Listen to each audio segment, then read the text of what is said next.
Oke, sekarang kita masuk ke studi kasus ya. Sebelum kita membahas masing-masing funnel, entah itu funnel produk digital atau produk fisik, saya akan bahas dulu studi kasusnya. Ini kebetulan studi kasus pada tanggal 3 Januari 2019.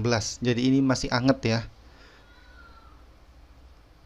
Nah, iklan pada waktu itu saya menggunakan iklan kurang lebih harganya 225.000. Saya tunjukkan ya. Ini iklannya. Di sini kita lihat ya di bagian tanggal Januari tanggal 3 2019 dan total spend sini 14,36 dolar atau sekitar 220.000. Ini dalam satu hari ya. Kemudian omset yang saya dapatkan itu di atas 32 juta. Kalau nggak salah saya 33 jutaan sih. Kurang lebih lah segitu. Saya tunjukkan sini rekening ini ya. Mutasi periode tanggal 3 Januari. Sini kita lihat mutasi kredit 9,9 juta sini ya. Lalu di bank saya satunya ada Mandiri. Ini mutasi periode transaksi 3 Januari ya sini ya. Dan total kredit 23 juta. Jadi kalau di total kurang lebih ada 33 juta sih. 32 juta lah. 32 juta omsetnya dan profit yang saya dapatkan di atas 90%. Atau kurang lebih 28,8 juta. Nah, mungkin pertanyaannya adalah apakah saya itu murni satu hari itu saya ngiklan profit segitu? No, enak banget. Tidak ada sesuatu di dunia ini yang dicapai secara instan. Iklan 225.000 dalam sehari, omset 32 juta, bukan berarti saya sebelumnya tak melakukan apapun. Jadi, ini kan tanggal 3 Januari nih. Studi kasus ini adalah studi kasus tanggal 3 Januari. Tanggal 2, tanggal 1, bulan Desembernya itu saya sudah melakukan iklan ya. Cuma bukan iklan promosi produk, tapi iklan untuk membangun yang namanya calon pembeli. Jadi iklan di tanggal 3 Januari bukan berarti sebelumnya saya itu nggak melakukan persiapan. Contoh ketika Anda bertemu dengan orang yang bisa menjual apartemen dalam sehari itu dapat 10 miliar, contoh ya. Itu bukan berarti dia itu sebelumnya tidak melakukan apa-apa, tapi dia ada persiapan. Begitu juga ketika Anda berjualan online, ada persiapan di sebelumnya itu. Misal, saya lagi, satu hari ini saya dapat 100 juta. Apakah sebelumnya saya tidak melakukan apa-apa? Pasti melakukan apa-apa, karena ada strategi yang dilakukan sebelumnya. Nggak mungkin kalau kita menggunakan iklan dengan cara yang simple, sederhana, kita akan mendapatkan hasil yang luar biasa. Kita butuh strategi yang luar biasa untuk menghasilkan pendapatan yang luar biasa. Anda coba tanya siapapun yang dia memiliki kemampuan closing besar dalam sehari atau beberapa hari, pasti ada persiapan sebelumnya. Contoh Bong Chandra, seorang pebisnis properti ya. Dia nggak mungkin bisa menjual miliaran hanya dalam hitungan hari tanpa ada persiapan sebelumnya. Nggak mungkin dia ujuk-ujuk ngundang orang, presentasi, closing miliaran. No. Ada persiapan di balik semua itu. Nah, di sini saya menunjukkan kepada Anda bahwa semua hal itu perlu persiapan. Ketika Anda bermain Facebook Ads dan Anda ingin menghasilkan omset yang besar, profit yang besar, maka harus ada persiapan. Sehingga ketika hari hanya Anda cukup mengeluarkan energi sedikit, uang akan datang. Contoh di sini ya, tanggal 3 Januari saya mengeluarkan uang cuma 225.000. Omset yang saya dapatkan 32 juta. Dan ini real. Produk yang saya pasarkan waktu itu adalah sebuah software namanya FitAds.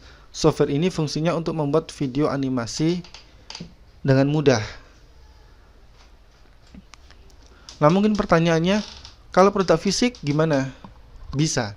Semua produk bisa dipasarkan dengan Facebook Ads. Semua produk yang halal tentunya ya.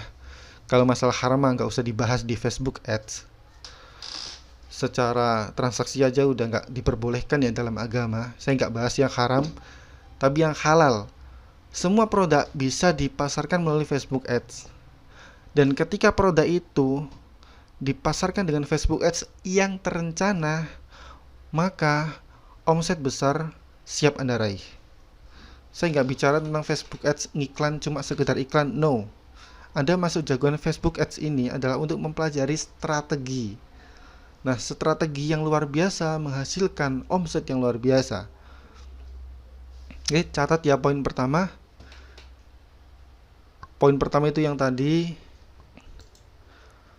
ketika Anda beriklan di hari H, maka bukan berarti sebelumnya Anda tidak melakukan apapun.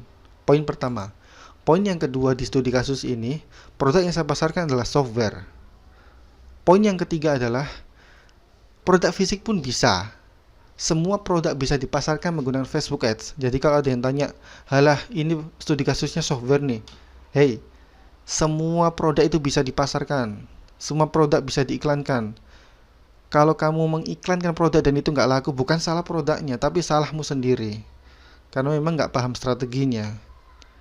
Di sini Anda mulai paham ya. Saya ulang lagi, semua produk bisa diiklankan. Dan poin selanjutnya adalah 5 poin ini ya. Ketika saya mengiklankan software Feed Ads itu ya, jenis iklan yang saya gunakan adalah iklan retarget. Kalau Anda nggak paham, Anda bisa cek video sebelumnya, saya sudah membahas retarget. Saya nggak ingin membahas secara detail istilah-istilah ini ya, karena sudah saya bahas di video-video tutorial sebelumnya. Jenis iklannya retarget. Nah, apa yang di retarget? Target retargetnya adalah lead. Jadi di software itu yang saya target adalah orang-orang yang menjadi lead database. Ini ya tampilan waiting list ketika saya membangun lead. Jadi ini website saya. Ini pixel yang tertanam. Jangan tanya gimana nanam pixel, sudah dibahas di video tutorial sebelumnya. Jangan tanya ini jenis pixel apa, karena ini pixel page view sudah saya bahas di tutorial sebelumnya, Anda bisa pelajari. Ini ya pixelnya, saya menanam 3 pixel. Dan ini adalah halaman untuk membangun lead. Oke.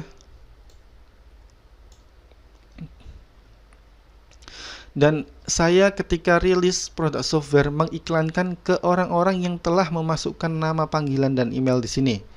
Gimana caranya? Dengan Facebook Pixel Lead. Anda pelajari di video tutorial sebelumnya. Karena memang saya nggak membahas secara detail istilahnya ya. Kalau Anda pelajari video tutorial sebelumnya pasti paham. Maka dari itu sebelum Anda nonton video ini, meneruskan video studi kasus ini, pelajari dulu semua materi di video sebelumnya. Jadi retargetnya adalah lead. Kemudian yang saya gunakan ketika membangun lead ini ya, yang saya gunakan untuk mengiklankan halaman ini, halaman membangun lead ini adalah Facebook Ads Objective Web Conversion Lead. Oke ya. Jadi objektif iklannya itu web conversion, yang modelnya model lead. Kita lihat ya iklannya. Saya nggak nunjukin cara membuat iklannya, saya membedah iklannya. Karena untuk membuat iklan sudah saya jelaskan di video selanjutnya, silahkan tonton. Video sebelumnya maksudnya, silahkan tonton. Karena pasti gini biasanya ada, Mas gimana cara membuat iklannya ini? Hey, Anda itu masuk ke dalam kelas ini, saya ajari berurutan. Pelajari dulu video sebelumnya sebelum Anda masuk studi kasus. Paham ya sini ya? Maaf di sini saya agak tegas karena memang bahasanya ini memang bahasa periklanan ya. Kalau dijelaskan akan lama.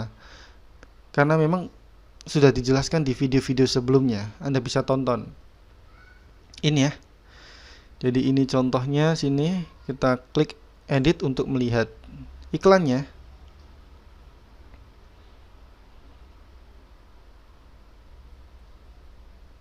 Oh, bukan ini ya, ini. Ini iklan retarget yang ini. Nah, ini iklan WL. Kita edit. Sini saya tunjukkan ya, isinya gimana, iklannya, settingannya gimana. Hal pertama yang harus teman-teman pahami ketika saya membangun database lead ini ya, saya menggunakan testing pastinya. Anda pelajari di bab testing. Di sini saya mengetes ada sekitar 1 2 3 4 5 6 7 8 9 10. Ada 10 ad set yang saya tes di sini ya. Untuk melihat mana sih yang performanya terbaik. Jadi Anda jangan tanya, "Mas, gimana caranya menemukan iklan terbaik?" Lakukan testing. Gimana caranya testing? Silahkan tonton video sebelumnya, sudah dibahas tentang testing. Anda bisa mengetes copywritingnya, image-nya.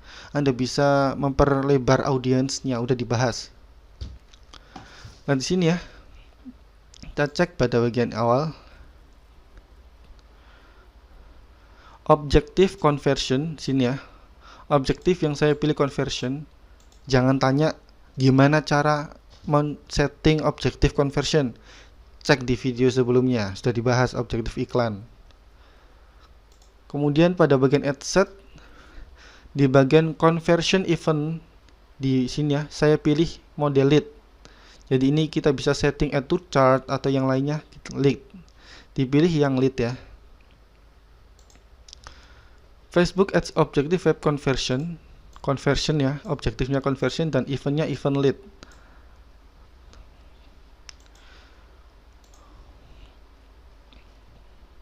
Saya bocorkan juga di sini ya. Oke.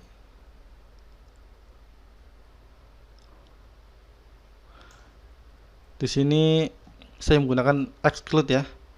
Exclude. Jadi ya, ini teknik FB Ads. Anda silakan tonton video exclude. Saya nggak bahas di sini. Di video sebelumnya telah saya bahas tentang exclude. Lookalike, jangan tanya, udah dibahas lookalike. Kemudian sini umur, dari mana menentukan umur? Di testing, silakan cek video testing. Atau membaca performa iklan, sudah dibahas ini. Ya, bisa kelihatan ya semuanya ya sini ya.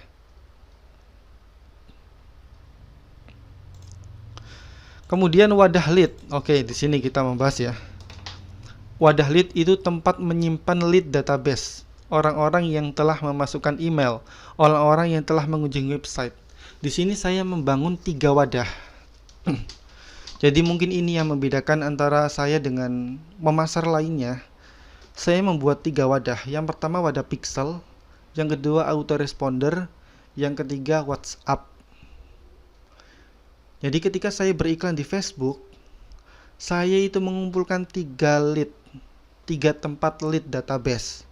Yang pertama pixel. Pixel ini tercatat lewat Facebook dan bisa Anda cek di bagian audience. Saya tunjukkan di sini ya. Di bagian Ads Manager, klik audience.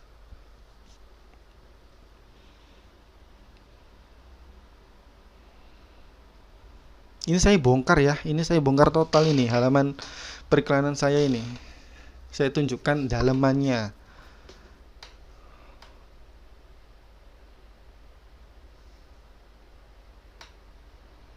Kita tunggu. Oke, sini ya. Kita lihat custom audience feed ads dan custom audience feed ads lead. Jadi di custom audience feed ads ini yang saya maksud adalah orang-orang yang mengunjungi website saya ketika beriklan. Jadi saya ngiklan dan orang yang mengunjungi ada 11.000. Custom audience feed ads lead adalah orang-orang yang telah memasukkan emailnya ke dalam halaman website saya sehingga tercatat sebagai lead. Orang-orang yang telah terregistrasi menjadi register lead. Untuk setting pixel udah saya bahas ya di video selanjutnya, jangan tanya. Setting pixel view content, setting pixel lead, add to chart, purchase udah saya bahas, silahkan tonton. Jadi di sini saya mengcustom dua macam lead, dua macam audience. Yang pertama custom audience secara general website, yang kedua custom audience lead. Jadi di antara 11.000 orang ini yang menjadi lead saya itu ada 2.300. Itu yang pixelnya ya, Anda bisa cek di audience, Anda masukkan saja ke audience, lakukan custom audience, udah dibahas di video sebelumnya. Autoresponder. Nah ini, ketika saya beriklan, saya itu orangnya itu ya, eman, punya sifat eman. Contoh, saya melakukan ini, kalau bisa mendapatkan hal lebih, kenapa nggak saya lakukan? Contoh ketika Anda makan bakso lah. Contoh ya, ketika Anda makan bakso. Nah, di situ kok ada orang jualan mie ayam terkenal enak. Kenapa saya nggak nyoba mie ayamnya juga sih? Jadi ketika saya masuk ke tukang bakso, saya beli mie ayamnya juga. Di situ ada jualan minuman yang enak. Saya coba juga. Toh di satu tempat saja kok. Saya sudah datang ke situ. Pahami ya di sini ya. Jadi ketika Anda beriklan, Anda bisa memutuskan untuk membangun database itu lewat pixel atau menggabungkannya dengan yang lain. Nah, di sini saya memutuskan untuk menggabungkannya dengan autoresponder. Ini autoresponder berkaitan dengan email marketing dan WA. Jadi saya membuat grup WA di mana orang yang masuk ke dalam lead database saya ini, mereka kalau mau join ke grup WA juga bisa. Autoresponder, tapi basicnya tetap pixel ya. Karena lead autoresponder dan lead WA ini saya dapatnya ya dari Facebook Ads Pixel. Jadi pondasinya tetap yang di pixel. Cuma karena saya orangnya itu eman itu apa ya? Mumpung saya dapat database pixel, maka saya hubungkan juga dengan autoresponder dan WA. Kalau Anda nggak pengen menghubungkan autoresponder dan WA, itu silahkan, itu keputusan Anda. Oke ya, paham ya di sini. Wadah leadnya itu pixel, autoresponder dan WA. Ini studi kasus saya. Kalau Anda merasa untuk nanti praktek nggak usah autoresponder, nggak usah WA, gunakan pixel saja. That's no problem. Selanjutnya adalah ketika saya memasarkan produk, saya pasti akan mencantumkan 3 hal. Diskon, limit waktu, dan bonus. Nah, studi kasusnya ini ya, Fit Ads. Sini saya cek langsung di bagian harga. Jadi di sini ada harga normal 800.000. Kalau join sekarang 320.000. Itu namanya men-setting diskon. Jadi pasti semua produk saya itu ada diskonnya. Tapi tetap ya diskon yang tetap menghasilkan keuntungan. Yang kedua, limit waktu. Jadi saya biasanya ketika merilis sebuah produk,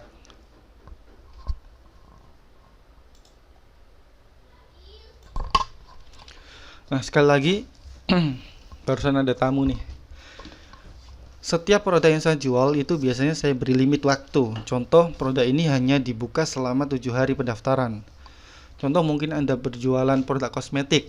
Anda bisa menawarkan harga murah ini hanya berlangsung selama 7 hari atau 5 hari, terserah Anda. Pokoknya buat limit waktu. Di sini Anda bisa lihat ya. Pendaftaran ditutup kurang dari, nah ini sebenarnya di bawahnya ada shutdown ya, ada timer hitungan mundur, tapi ini udah hilang ya karena memang pendaftarannya sudah ditutup. Jadi saya di sini memasang timer hitung mundur hari, dimana ketika timer ini sudah hilang maka diskon ini pun sudah hilang.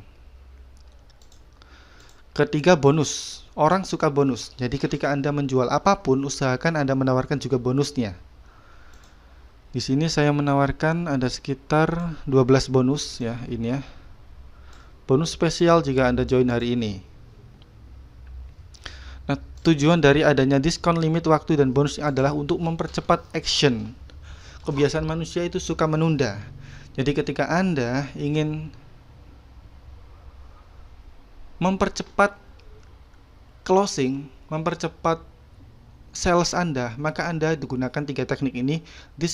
Beri diskon produk Anda, beri di batasan waktu, dan juga beri bonus.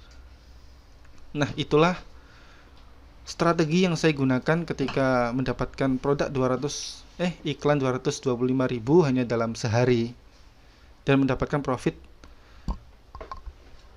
lebih dari 32 juta.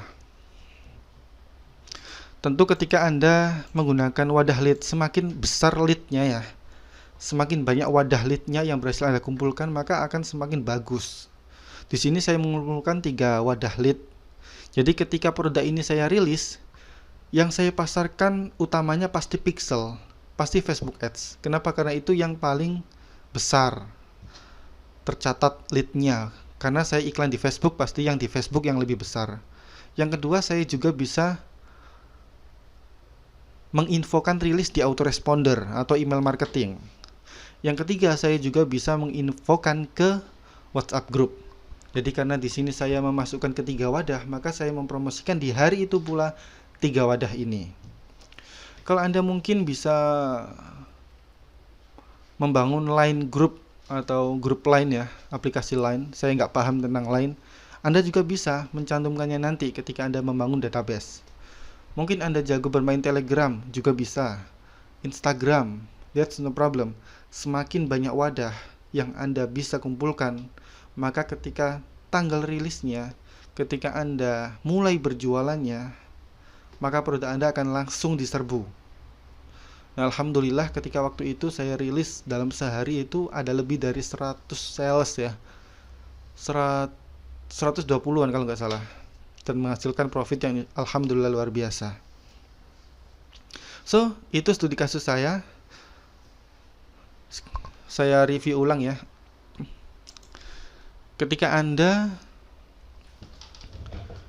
menghabiskan uang dalam sehari kok omsetnya besar, maka pasti ada hal yang Anda lakukan sebelumnya dan hal itu adalah luar biasa. Dan ketika saya rilis di sini, saya mengumpulkan database terlebih dahulu sehingga pada waktu saya beriklan di hari H, omsetnya langsung besar. Poin yang kedua, produk apapun yang dijual itu bisa. Produk apapun. Jadi jangan menyalahkan produk. Kalau produk Anda itu nggak laku, itu salah Anda. Ada orang jualan kosmetik, kok nggak laku? Salah Anda. Saya punya teman, sesama di kota Gresik ya. Dia dalam sebulan, profit itu di atas 100 juta. Bisa. Orang jualan krim, paling profitnya 500.000 sehari. Dia 100 juta lebih. Karena ada strateginya. So, di sini Anda belajar strategi. Nah, di studi kasus ini ada 5 hal yang menjadi perhatian penting ya. Sini sudah saya catat. Oke, sampai ketemu di video selanjutnya. Di video selanjutnya kita akan membahas tentang funneling. See you.